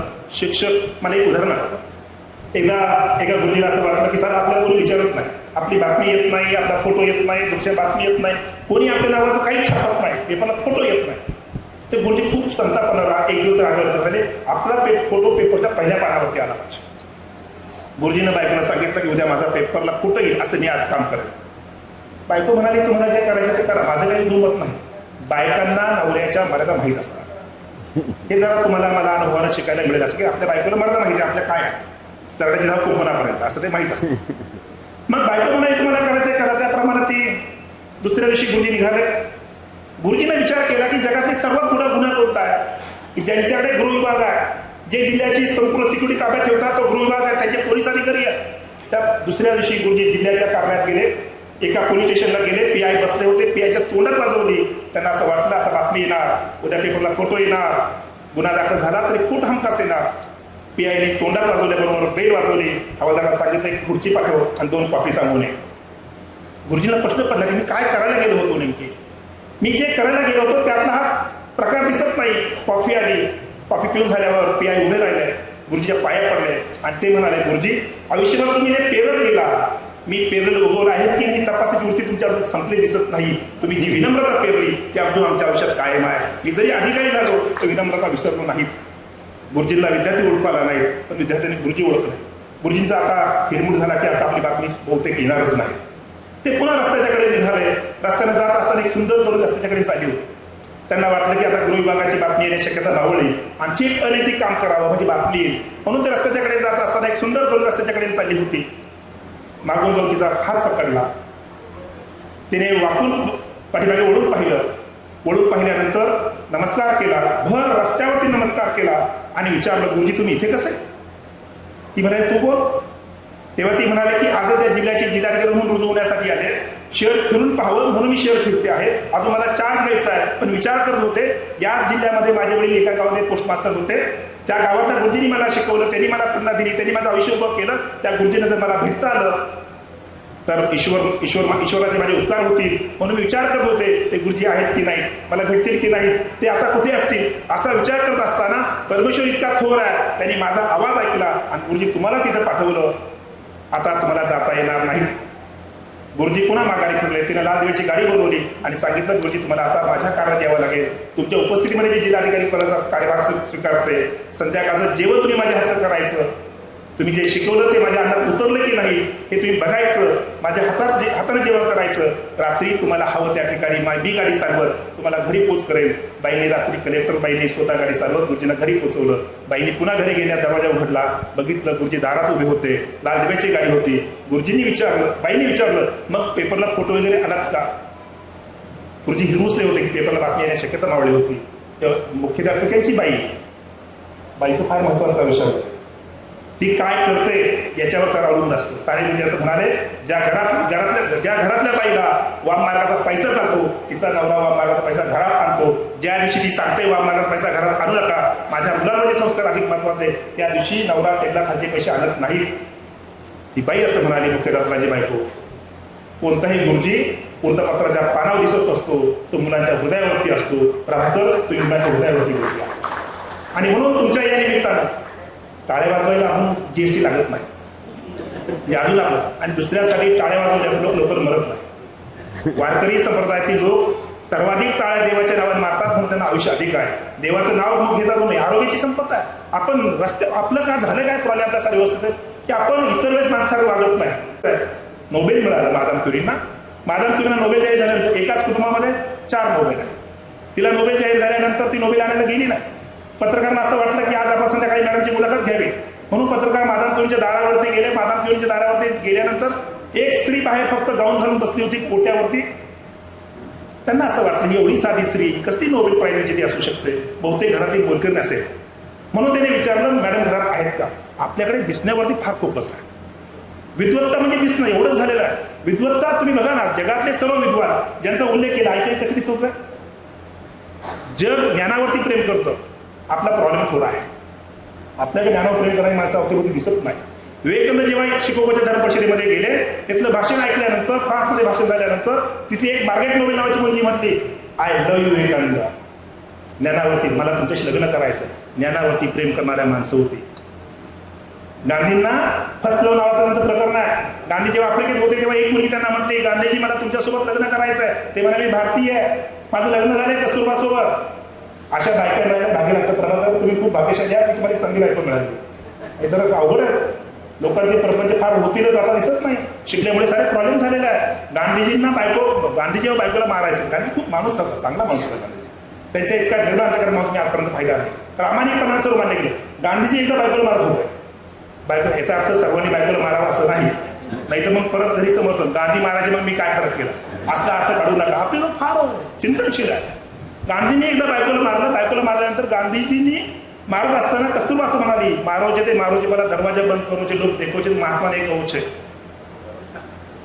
आता मी विचार करतो, आज जर घरातल्या नवऱ्याला बायकोला हात लावला ती काय करू शकते. कस्तुरबा म्हणाली, गांधीजी तुम्हाला मारायचं तर मारा, जरूर मारा, पण पहिला दरवाजा बंद करा. तुम्हाला दरवाजा उघडा ठेवून तुम्ही मारला तर लोक तुम्हाला महात्मा म्हणणार नाही. मारोजे मला दरवाजा बंद करूचे लोक देखोचे महात्मा नाही कहूचे. तुम्ही खूप भाग्यशाली आहात की तुम्हाला कस्तुरबासारखी संस्कारशील पत्नी मिळाली. असं पत्नी मिळायला कुठेतरी भाग्य लागतं. एखाद्या वहिनीनं आपल्या भाऊजाईबद्दल इतकं चांगलं बोलावं, हे असे क्षण फार कमी कुटुंबामध्ये येतात. असे क्षण ज्या कुटुंबात येतात त्या कुटुंबातल्या आईवडिलांनी केलेले संस्कार असतात. तुमच्या कुटुंबावर आईवडिलांनी केलेले संस्कार आज टिकून आहे आणि म्हणून तुम्ही इतकं चांगलं बोलू शकता. अलीकडे लोक फार भरभरून नाही बोलतात, खोटं बोलतात, पण त्याचा चेहऱ्यावरचा भाव सांगत होता की मी खोटं बोलत नाही आहे. चेहरे वाचते आले पाहिजेत. अलीकडे माणसांचे चेहरे फार खोटे असतात, असे बोलून हसतात, साहेबांसमोर गेले की असे वागतात जणू तुम्ही माझ्याविषयी पहिले साहेब आहात, इतके चांगले, आणि बाहेर गेले की असे वागतात हा आयुष्याचा सर्वात वाईट साहेब. अशी बोगस लोक आपल्या आयुष्यामध्ये आली तर मग आपल्याला त्यामध्ये प्रश्न येतात. मी नोबेलचं प्राईज सांगत होतो मार्गरेट मादाम क्युरीचं. मादाम क्युरीने विचारलं मॅडम घरात आहेत का, तेव्हा ती म्हणाली मॅडम घरात नाही, बाजारात गेल्या. मग ते म्हणाले कधी येतील, म्हणजे सांगता येणार नाही कधी येतील. मग पत्रकाराने विचारलं आता किती वेळ थांबणार माहीत नसेल तर. मग त्यांनी विचारलं तुम्हाला मॅडमबद्दल काही सांगता येईल का. तेव्हा ती मुलगी असं म्हणाली, म्हणजे मादाम क्युरी सुद्धा बाहेर बसली, ती म्हणाली कोणाच्याही कर्तृत्वाचा आलेख समजून घ्यायचा असेल तर पुरस्काराने समजून घेऊ नका, कोणाच्याही कर्तृत्वाचा आलेख समजूनच घ्यायचा असेल तुमच्या माझ्या आयुष्यामध्ये तर त्याने काय काम केलं हे समजून घ्या. प्रभाकरची उंची त्या पुस्तकात नाही, प्रभाकरची उंची तुमच्या माझ्या उपस्थितीमध्ये नाही, प्रभाकरने काय काम केलं ते समजून घेण्यामध्ये त्याची अधिक उंची आहे. मला ते समजून घेण्याचा प्रयत्न आपण केला पाहिजे. एखादा माणूस समर्पण, कधी कधी मला शंका येते की अवतीभोवती इतकं वाईट घडतं, किती वाईट आपल्या अवतीभोवती. पेपरचं पान काढलं की वृत्तपत्राच्या पानावरचं पहिलं पान तर कधी घरात घेऊन जावं असं आता वाटतच नाही. इतक्या वाईट. महाराष्ट्र क्रमांक 1 वरती टॉप 10 मध्ये आता महाराष्ट्र आहे भ्रष्टाचारामध्ये. मुलीनं विचारलं पप्पा हे काय आहे, म्हणून महाराष्ट्र बदलतो आहे. महाराष्ट्र बदलतो आहे. मागच्या महिन्यामध्ये मागच्या वर्षी महाराष्ट्र 5व्या क्रमांकावर होत, 15व्या क्रमांकावर होता, आता 10व्या क्रमांकाच्या आत आलेला आहे. महाराष्ट्र बदलतोय. हे बदलणारं जे महाराष्ट्राचं चित्र आहे हे शिक्षकांच्या हातामध्ये. शिक्षकांनी ठरवलं तर चित्र बदलू शकतं, शिक्षकांनी पेरणी उत्तम केली तर चित्र बदलू शकतं. बदलणारा महाराष्ट्र निर्माण करायचा असेल तर शिक्षकांनी आजपासून शपथ घ्यायला हवी की चित्र बदलू शकतो. एक शिक्षक 500 अधिकारी निर्माण करतो, हे कशाचं लक्षण आहे बरं. ते चांगले अधिकारी निर्माण करतो, फक्त अधिकारी निर्माण करत नाही. अलीकडे अधिकारी म्हटलं की जरा चिंताच वाटते, पण चांगले अधिकारी निर्माण करतो. व्यासपीठावर बसलेल्या कोणत्याही माणसाच्या चेहऱ्यावरती तुम्हाला तेच खोटं दिसत नाहीये, लेप लावून कुणी आलेलं नाहीये. याचं कारण त्या गुरुजीने केलेले संस्कार. आणि म्हणून असे गुरुजी जन्माला येणं, असे गुरुजी निर्माण होणं हा आपल्या तुमच्या आयुष्याचा माझ्या आयुष्याचा सर्वात महत्वाचा भाग आहे. आज दुर्दैवानं तसं घडत नाही. मी लातूरकरांचं मनपूर्वक अभिनंदन करतो की तुम्ही या ठिकाणी एकत्र येऊन प्रभाकर सारख्या एका चांगल्या शिक्षकाचा सन्मान केला. तो केंद्रप्रमुख झाला, तो विस्तारीकरण झाला, तो वर्ष, मला त्याचं काही मोल वाटत नाही. तो शिक्षक आहे याचा अधिक मला मोल आहे, कारण शिक्षक हाच परिवर्तनाचा सर्वात मोठा दूत आहे. तुमच्या माझ्या आयुष्यामध्ये परिवर्तन करायचं असेल तर उत्तम शिक्षक मिळण्याच्या सद्भाग्य आपल्याला लाभावं लागेल.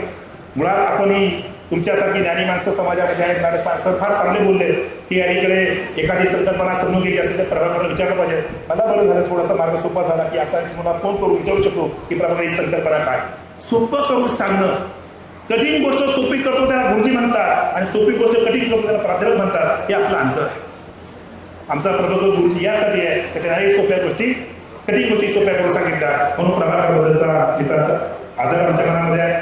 तो आदर या निमित्तानं सातत्यानं वृद्धिकृत राहिला पाहिजे. आपण अधिक आनंदानं जगण्याचा विचार केला पाहिजे. शिक्षकाचा चेहरा जर दुरुखी असेल तर विद्यार्थी कसे चांगले शिकतील मला सांगा.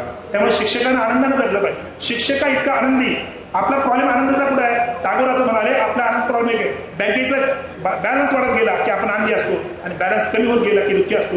ज्या दिवशी आपल्या आयुष्यामध्ये शून्यत्वाचं अस्तित्व येतं, बुद्ध असं म्हणाले शून्यत्वाची अवस्था म्हणजे आनंदाची अवस्था आहे. मला वाटतं शून्यत्वाची अवस्था येण्यासाठी आपण लोभाचा विचार सोडला पाहिजे. शिक्षक हा जर हृदयावर कोरला जात असेल तर हृदयावर आपण अधिक कोरलं जाऊ या दृष्टीने आपण प्रयत्न केले पाहिजे. समर्पणाच्या वृत्तीने आपण काम केलं पाहिजे. आपण आयुष्यभर कल्याण विद्यार्थ्यांच्या दृष्टीने हिताचा विचार केला पाहिजे. शेवटी तुम्ही आणि मी शिक्षक असू तर शिक्षक म्हणून राहण्याचा अधिकार तेव्हा येतो ज्या दिवशी मी अभ्यास करायला सुरुवात करतो, ज्ञानाची साधना करतो. मी शेवटचं उदाहरण देतो आणि थांबतो. ज्ञानी असलेल्या माणसाला समाजात आदर मिळतो असं होत नाही. अनेकदा असं दिसतं आपल्या अवतीभोवती. हे आपलं काय असं नाही, पाश्चात्य देशात सुद्धा हे चित्र आहे. कारण ज्ञानी माणसं समाजात धोका असतात. जी ज्ञानी असतात ती अधिक तुम्ही बघा ना, तुमच्याकडे असलेल्या सॉक्रेटिस विषयाचा पहिला घेऊन जावं लागलं. सत्याची धारणा निर्माण केली, ज्ञानाची पेरणी करत गेला. ज्ञान हे सत्यवादी भूमिकेत असतं. ज्ञान जर सत्यवादी असेल तर जगाला धोका असतो सत्यापासून. म्हणून सॉक्रेटिसला विषयाचा प्याला घ्यावा लागला. जगात जी माणसं सत्याच्या वाटेत झाली त्या सर्वांना लोकांनी त्रास दिला. आपल्याकडे अगदी टागोरांची अवस्थेबद्दलचा विचार केला तोच आहे. लुई पाश्चर नावाचा एक विचारवंत आहे ज्याने कुत्र्याची लस शोधून काढली. कुत्र्याची लस शोधून काढल्यामुळे आपले अनेकांचे प्राण वाचले, जगभरातले प्राण वाचले. हा लुई पाश्चर जो होता हा एकदा संशोधनाच्या दिशेने काम करत असताना बऱ्यापैकी बुद्धिमान होता, हुशार होता, ज्ञानवंत होता. तो एकदा एका मुलीला मागणी घातली आणि मुलीचा बाप म्हटला मी अशा मूर्ख लोकांना मुलगी देत नाही.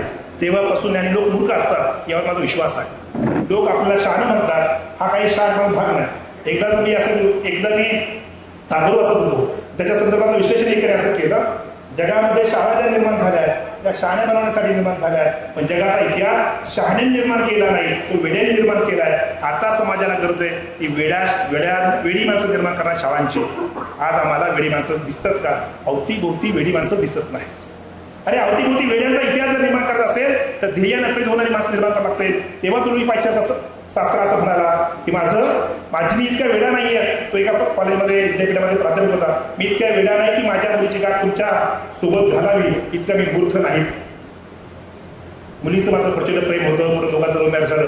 यानं जेव्हा विचार केला की मला एक माणूस कुत्रा चावला तर मरतो, त्याची कारणं काय असावीत, त्याने विचार करायला सुरुवात केली. त्याला असं वाटलं की दात गेला त्वचेमध्ये म्हणून माणूस मरत असेल, पण दात गेला तर दातापेक्षा खेळा अधिक मोठा असतो, तो पाय माणूस मरत नाही, असं त्यांनी तर्क लावायला सुरुवात केली. त्या तर्काच्या पातळी जात असताना त्याला असं वाटलं कुत्र्याच्या लाळेमध्ये काहीतरी विषम असावे की ज्यामुळे माणूस मरत असावा. म्हणून त्यांनी संशोधनासाठीचा विचार सुरू केला आणि आपल्या मित्रपरिवारांना मेसेज दिला, जर तुम्हाला असं पिसाळेल कुत्र पुढे दिसलंच तर त्याला पकडा आणि माझ्यापर्यंत आणून द्या.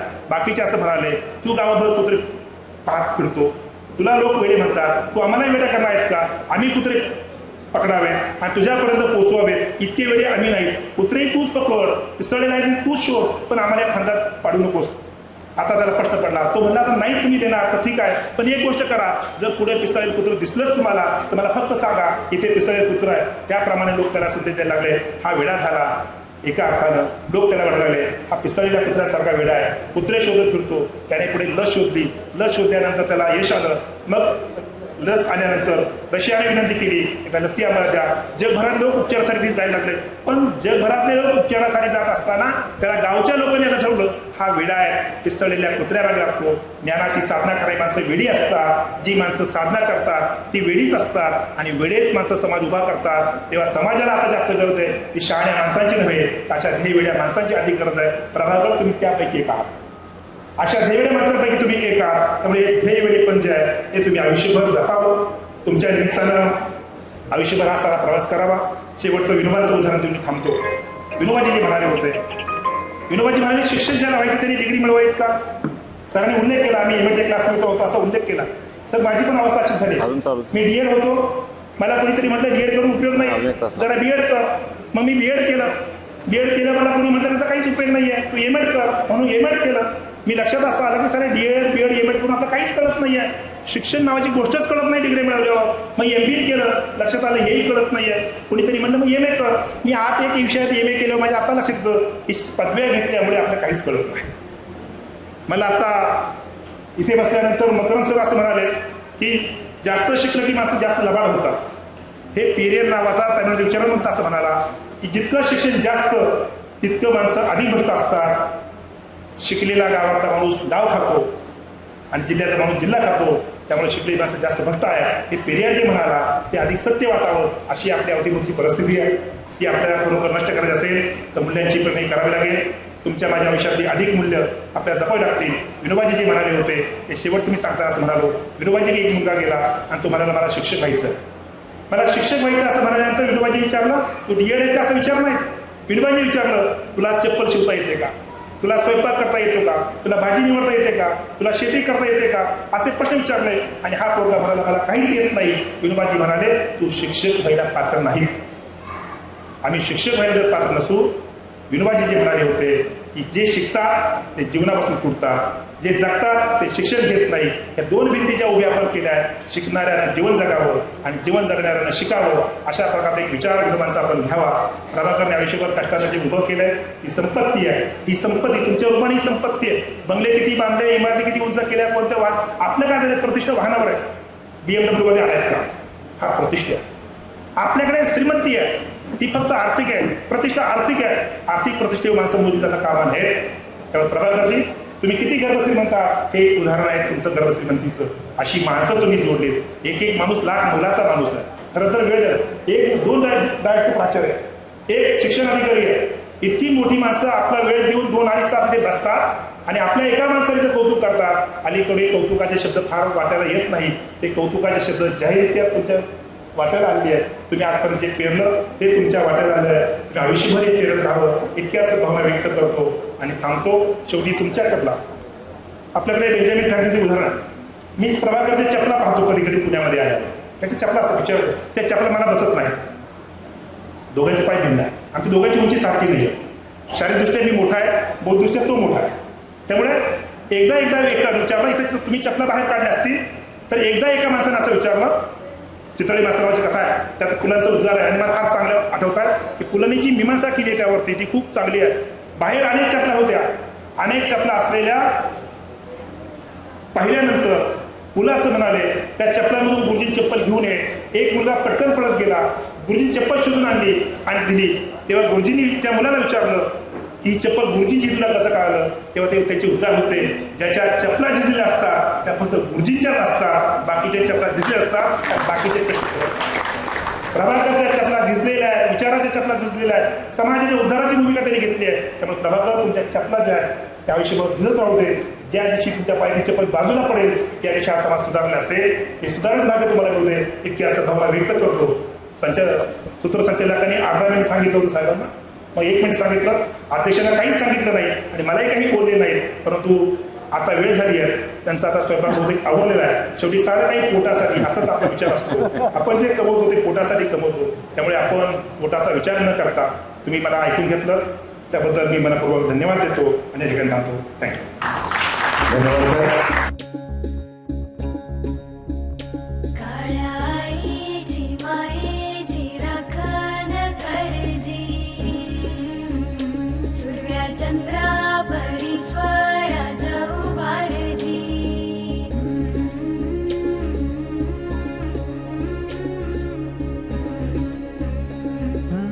सोडून तुला मातीला तू जाग उधाणू दे आज उरी.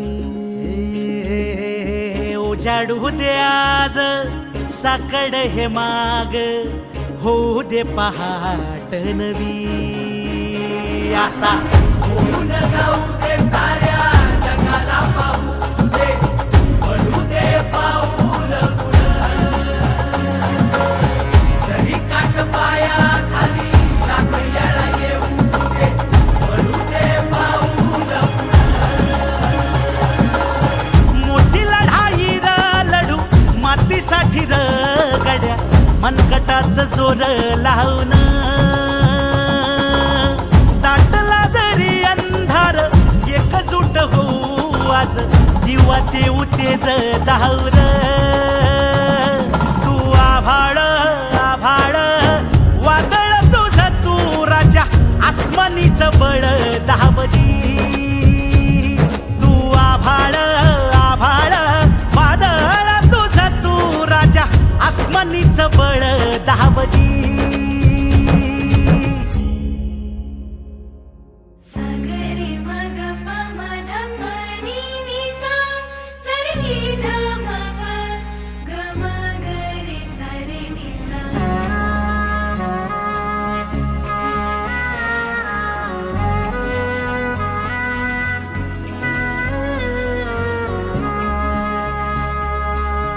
मनाशी ध्यास घेऊन आज तुडावा वाट तू